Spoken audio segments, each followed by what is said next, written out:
Welcome back, everyone. Thanks for tuning back in. Sorry about not making any other videos recently, but I've been really busy, and I haven't really been riding the motorcycles either, other than just a few minutes here and there. But today, I wanted to make a video on how to do spark plugs on the XSR900. There's a couple other videos out there on how to do them. In fact, XSR Detroit did one on his. He also did a couple other things while he was doing the video, which I'm not going to do. He put I think block off plates. I'm not going to put block off plates. And I can't remember what else he did, but that was a really good video. You should check his out. And I'm going to show you how to do it if you have an XSR900. It's pretty easy. I think it's going to take a little bit of time, mostly. That's the worst part of the job. It's not a real quick process, but it's not too bad. But before we get started, I just want to say thank you to everyone that has subscribed to my channel. I'm almost up to 500 subscribers. So, hey, if you're watching this and you haven't subscribed, help me out. Hit that subscribe button. That way I know that you're interested. Anyway, let's get to it. So, as you can see, I put the bike up on stands. One of the things I want to bring to your attention, if you didn't know already, that when you go to put the XSR up on the front stand, you got to take off the ABS sensor because it sits right behind where this stand is. Now, if you have a different kind of stand, it wouldn't matter, but for these, you have to take them off, and there's two bolts, 4mm that holds the actual sensor in place, and then a 5mm hex, 5mm hex that holds the cover. So you just take the cover off and then pull the sensor out, and then you can put it up on the stand. It's kind of a pain in the ass every time you want to put it up on the front stand, but it takes 30 seconds, so it's no big deal. The other thing is, you got to take the tank off. Fortunately, the gas tank on this bike is almost empty. The fuel light's on, so it'll make the job a whole lot easier than wrestling around with a full tank of gas. And first thing we got to do is take this cover off. These are 4mm Allens. And then you got some punch clips on the front, on this side, one on both sides. And then you got one on the back as well. So basically you just punch out the middle and then pull the clips out. I think the two larger ones go in the front. There's two different sizes. The two smaller ones go in the back and the larger ones go up front. And then you can take this cover off. So we'll get to that right now. All right, so I got a little screwdriver and I'm just going to punch in the center of it like so. And pull this clip out. Try not to drop it, because if you drop it, that sucks. So I'm just going to set it aside here. And I apologize for the lighting. I should have turned this bike around. I'm in the garage. I do have a light right here, but I'm going to turn it on in a minute.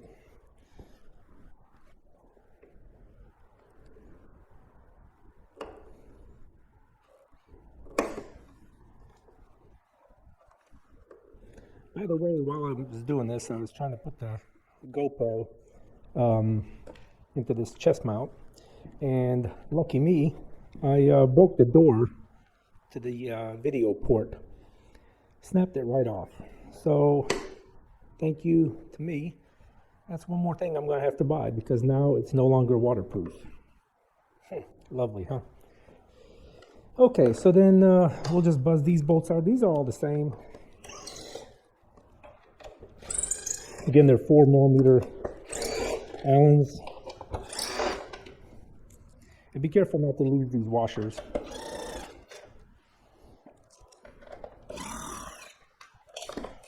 Like I just did.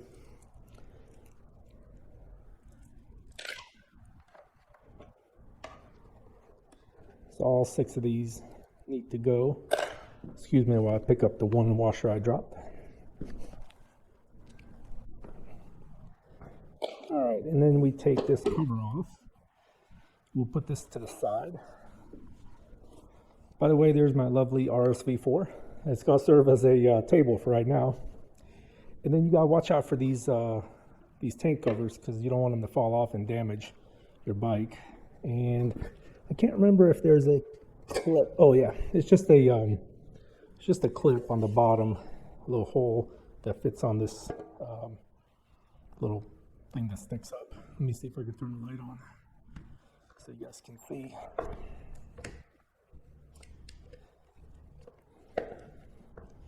I don't know how well you can see that, but anyway, there's a little divot that sticks up, and that goes in that hole.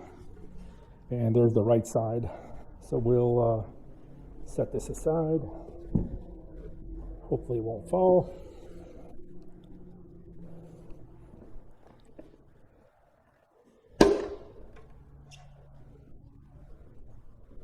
We'll set this one aside.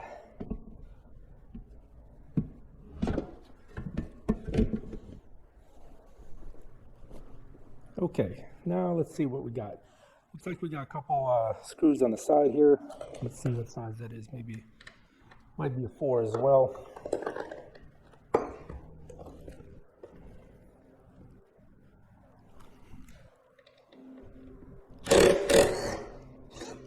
So these will take the gas tank off.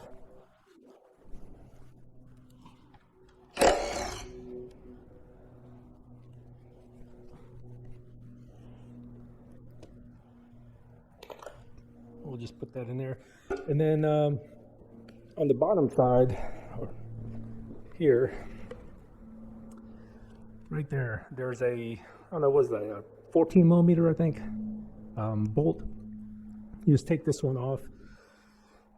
You don't have to, you could just prop it up, but then it's a tighter squeeze. So I'm just going to take the gas tank off. And plus, like I said, it was empty, or it's pretty much empty right now. So shouldn't be a big issue, but let me grab a, I think that's 14.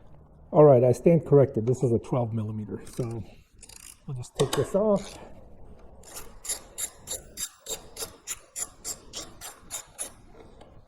We'll pull this bolt out.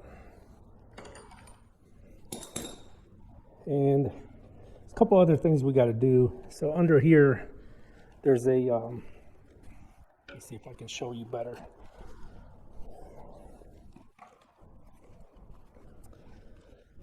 So if you look carefully in there, there's a couple of vent hoses you got to take off. And then back here, there's an electrical plug and the main gas line. Now the gas line is going to leak a little bit, but I have a paper towel we're going to put over it to try to catch some of the fuel that comes out. But I'm going to grab a pair of pliers and take these off. And as you can see, there's one electrical plug right here. You just squeeze the tab and unplug it. There's that. And then same thing on the other side for the gas line. So I'm just going to put some paper towel under here to catch a little bit of fuel. And I'm going to take this these two vent hoses off. But I need a pair of pliers for that one. You got to be careful with this hose when you're pulling it off, because if it's a little bit brittle, it'll be stuck, and then you pull it and the hose breaks, then you need a new hose. Also, you got to be careful so you don't break that little vent, the little tube that the vent hose is attached to. You don't want to break that off. It'd be a bad day all around. So I've actually had this off last summer when I put the brake lines on, the stainless steel brake lines. All this came off, and also when I put a new air filter in it last summer, so it came off twice. The biggest thing is you got to remember which one went where. So what I do is I just take the one that goes on the right side and stick it right through here, and it'll hold. And then the other one is obviously for the left side. And then here's the main fuel line. So there's a little clip right here. Let me show you. There's a little gray clip. So basically you just use a screwdriver and pull that clip out, and then the gas line will come right off. Like I said, I'm gonna put a paper towel under here to catch some of the fuel. And also I'm gonna wrap a paper towel around this line. So I just decided to go with a rag to put under here. And then I'm gonna take this fuel line,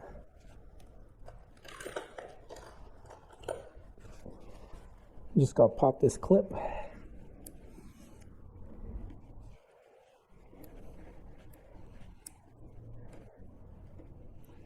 You gotta be careful not to break the clip.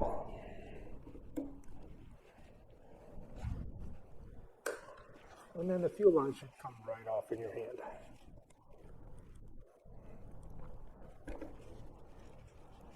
It's not much fuel at all. Perfect. so now we're going to take this gas tank. Like I said, there's not much fuel in here at all, so that's good. There's probably half a gallon in here. So now that we have that off, now comes the tricky part. So there's let me move this out of the way. So right here, there's an Allen screw on each throttle body. And let's see, this one's kind of a pain in the ass to get to.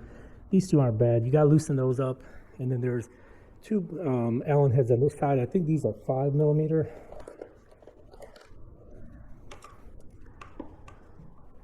Yep, these are 5.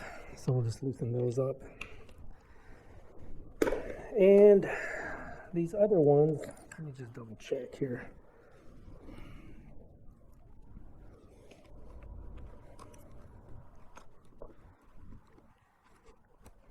Yeah, those are 4mm. So I'm going to get a socket with a short extension and put 4mm on there, loosen those up, and get those removed. And we'll be able to take these out. Oh, it looks like there's one up there too. So 3 5mm Allen heads. And don't forget, this is the computer here. So I need to unplug the computer. Oops.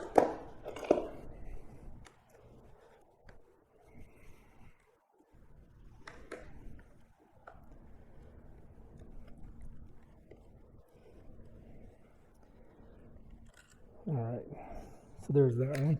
So now we just unplug the computer.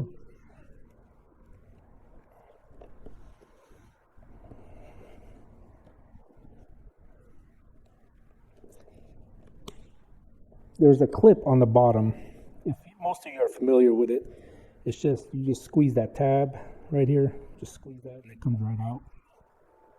And you can't mess these up because they're 2 different sizes. So when you go to plug them back in, you can't put them in the wrong one. So there's that. And let me just show you this on this side here. So as you can see, there's a notch in the air box. So make sure when you put them back in, fit these back in the notch. And like I said, this would be a great time to replace the air filter, which you just take these Phillips heads out and lift it up, and then the air filter's under this top piece. But I put one in it last summer, and I don't know, I think I have maybe 3,000 miles on it, so it's probably fine. I'm not going to replace it.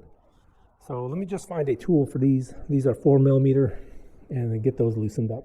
All right, so what I'm going to do is I'm going to use this ratchet and see if I can fit in here and loosen these up. You don't have to take them off, just get them loose so they'll slide off. Don't run them all the way out because then it's a pain in the ass to get them started back in. But all you really need to do is just get them loosened up. And this one in the middle is kind of at a weird angle. And it's not going to work, so I'm going to get a small Allen head. Leave it to Yamaha to pull some dumb stuff like this. I don't know why they couldn't put it right here where you can reach it, but that's Yamaha for you. Once it comes off, you can loosen it up just a little bit more. And let me go on the other side.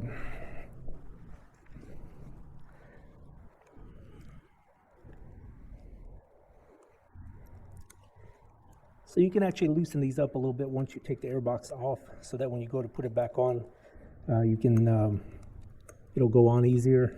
But you just need to loosen up just enough so it relieves tension, and you can pull the airbox off. And then make life easier, like I said, just loosen them up just a little bit more by hand, and then you should be okay. And then you just kind of wiggle it off. And let me see, it looks like something else is holding it. Might have forgot something. Oh yeah, there's a hose right here on the side. Almost forgot about this this vent hose here for the airbox. So to pull that off and then pull that hose off. Let me see if there's one on the other side.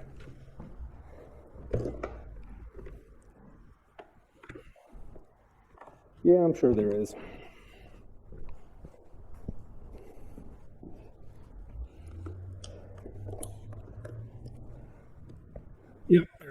bottom. So just pull that off, and there goes the airbox with the computer. So we'll set this aside. And what I'm going to do is I'm going to back this clip down a little bit so it'll be easier to put on when you're putting the airbox back on. All right. And before I forget, what I was saying earlier is I just take these screws and just back them out by hand just a little bit.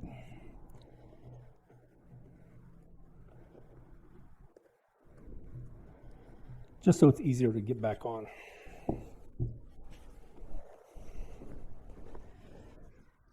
Okay, so there's the spark plugs. Now, XSR Detroit replaced the block-off plates here. I'm not going to do all that. The toughest part is getting this middle one out because you're going to have to take all this nonsense off. And these clips on the back, they're just in a really bad spot.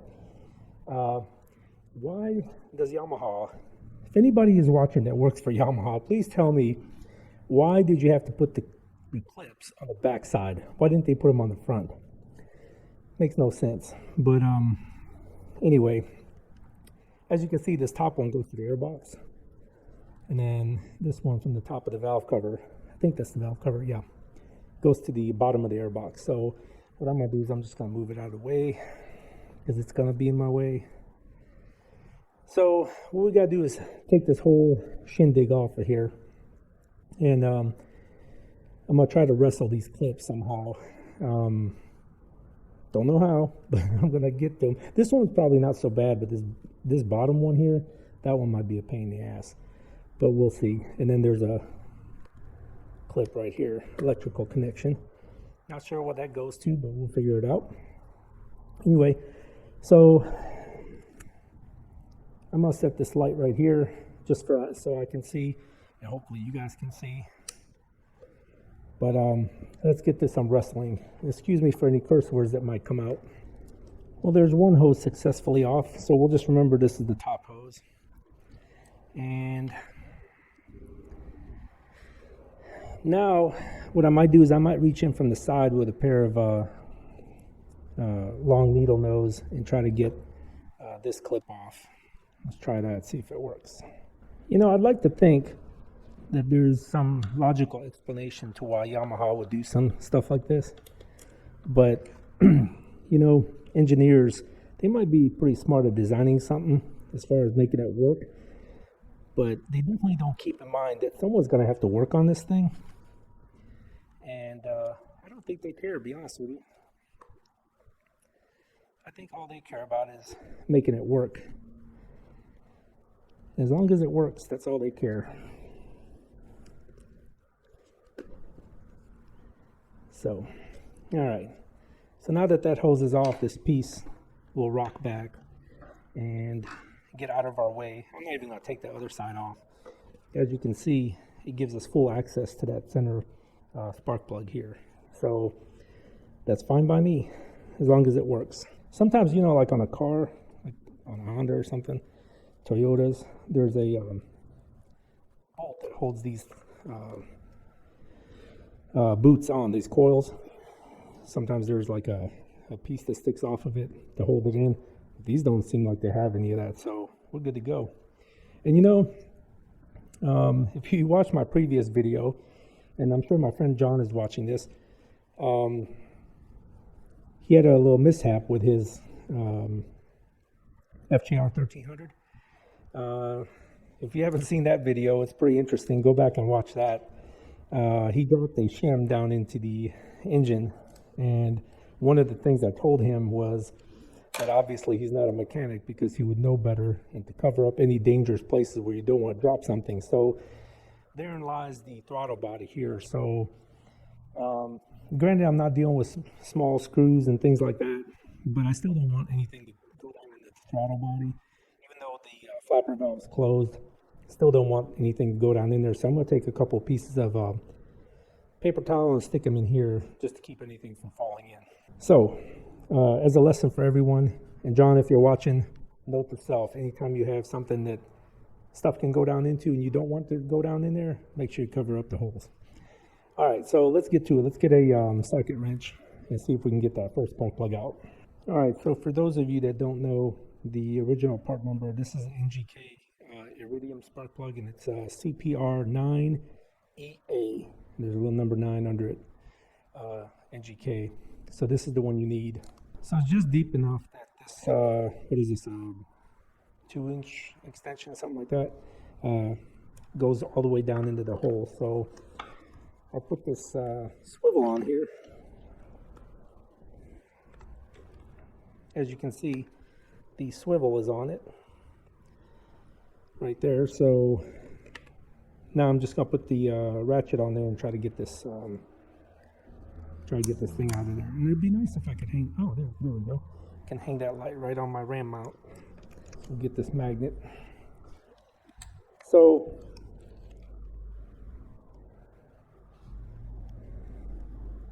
and there's the same spark plug that was in it from the factory, same part number. As you can see, it's not really bothering.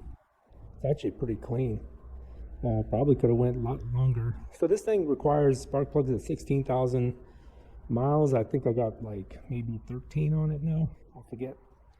But yeah, it's actually not that bad. The electrode there is still nice and squared off, so I don't know. Still looks pretty good. So now comes the magic moment. Will this thing keep my spark plug intact? I hope so. See, I have a magnetic one that'll hold this, but of course, dummy me, I didn't bring it home with me. So I'm just gonna have to use this one I got from home. Should have knew to bring it home, but I didn't. Yeah, of course, it didn't hold it.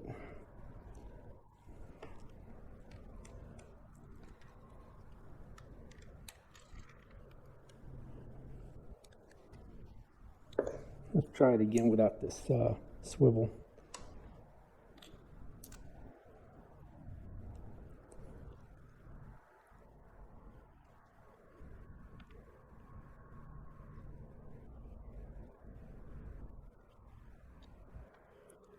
And you want to always start these by hand. Don't ever. Some people use a wrench on it right away and start twisting, or they put a impact gun on it. Don't ever do that. That's just, you're setting yourself up for a major problem. If you do that, you're just gonna have a really bad day. So don't do that. Just do it by hand. It takes a little bit longer, but hey, save yourself the headache. And I know there's a torque spec on these. I don't know what that torque spec is, so I'm sorry about that. You can look it up and you can torque it down if you like. I've done this so many times, spark plugs I mean, that I kind of know by feel kind of where it needs to be. Don't listen to that, please. Do it if you've never done this, or just your first couple times, just torque it down the spec. So then I'm gonna take the boot and put it back on. All right, so basically I just give it a little twist and push down, and you can kind of feel it catch on to the top of the spark plug. And then just plug that one back in. And now we'll do this. The one on this side. You know, I'm just gonna move this hose out of the way, make life much easier. I guess maybe this is why XSR Detroit decided to do the block off plates, because this is kind of a pain in the ass, to be honest with you. It's not hard, it's just a pain in the ass. These hoses in the way. So let's take that one off.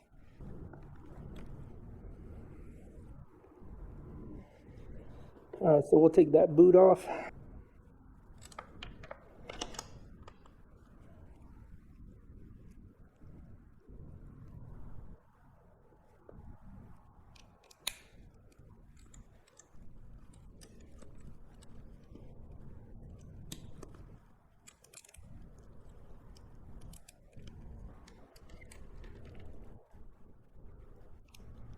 make sure this washer comes out with it.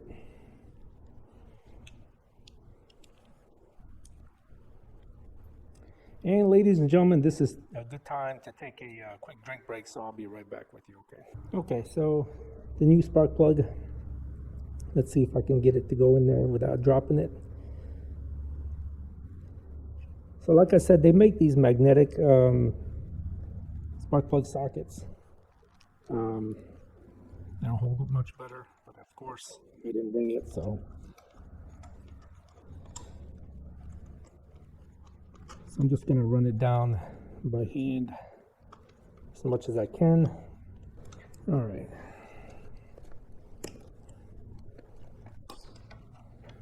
So there's that one. And we'll put this boot back on. Now for the tough one. So this side one, as you can see, there's not a lot of room in here. So you just have to do your best. The one video that XSR Detroit put out, he said the same thing, that this one on the side is kind of a pain in the ass. And I see what he means now. So the plug is off. And now we'll take the boot off. You kind of got to reach in through the side, through this hole here. And you can kind of help out because you can't get both hands in there from the top. All right, the boot is off. So now, see if we can get the spark plug socket down in there.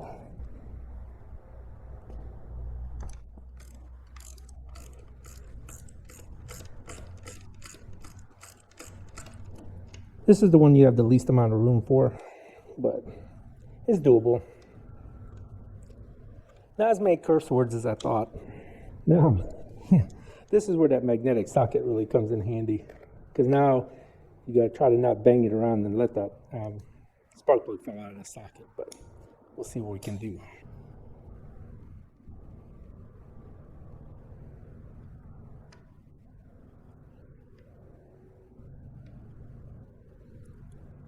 All right, first try. Look at that. Went right in. Just gotta be gentle. I gotta tell you though, if you want to do this job, go up to the auto parts store and get one of those magnetic sockets for the spark plug. It's just so much easier.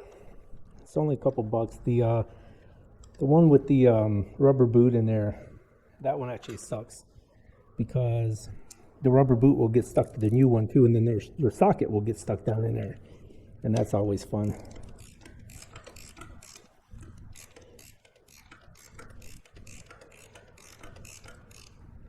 It also helps to have a swivel head ratchet.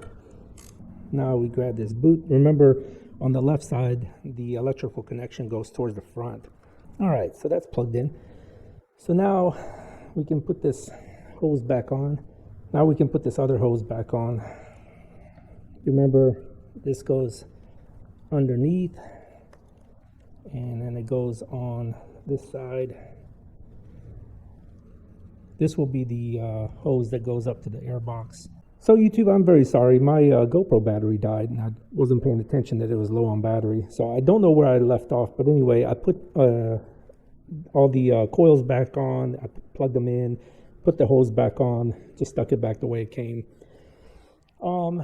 And then I discovered, I forgot to mention, that if you pull this tab off, you can actually get to the back of the clip pretty easily over here. So for future reference, I didn't realize that this was just a little rubber grommet. But anyway, if you're taking that off, you can pull it off and get to the clip. But it's still a dumb place to put it.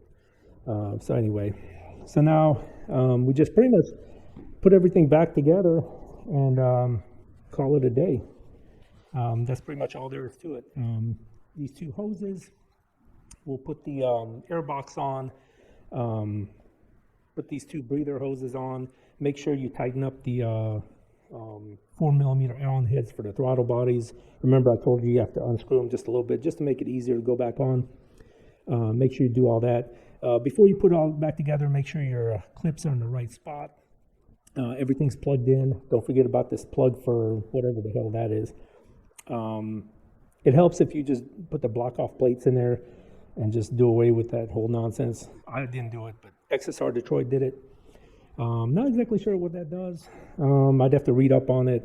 But anyway, so that's what we're gonna do now is we're gonna put the air box back on, then we're gonna plug in the computer, reattach the fuel line, and then pretty much just put the outside tank cover back on. I don't think I need to film all that. It just goes back in reverse order, just like it came off. It's pretty easy. Again, just 2 breather hoses here, 2 on the bottom, the fuel line. Make sure you tighten up the throttle body. The 3 5mm Allens that go here to hold it on, plug in the computer, and then just put the outside covers back on the same way you took them off. And that's pretty much it. Start it up, make sure it runs good. And that's it. That's pretty much all there is to it. I've been at it, including trying to film for the video and all that, about an hour. So it's not so bad. If I actually didn't have the camera and wasn't concentrating on making sure that everyone on camera can see, or as best as I could to see what I was doing, this would have went a lot faster. Really all you need for this is some Allen heads, 4 and a 5mm, a couple pair of pliers, and of course the ratchet, maybe an extension, and a don't forget a magnetic, what is this, 5/8 magnetic spark plug socket. Other than that, a little bit of time. If you're not sure what you're doing, it might take you 2 hours, but either way, it's totally doable. Don't take it to the dealer, get it done, do it yourself at home, and it'll make you feel proud that you did something on your bike and you didn't have to pay somebody for it. The tools are very minimal. It's pretty simple. Anyway, if you have any questions, comments, concerns, hit me at the bottom. Make sure you like and subscribe to the video. There's more to come. Again, I apologize for not putting out any other videos. I've just been really busy. The Aprilia is still looking good, running good, looks perfect. I'll be making more videos as time permits, but there's a lot of things going on right now, so I'm kind of busy. But other than that, if you have any questions, hit me below, and we'd love to talk to you about it. Thank you so much for watching, and stay tuned for the next one. See you guys on the next video.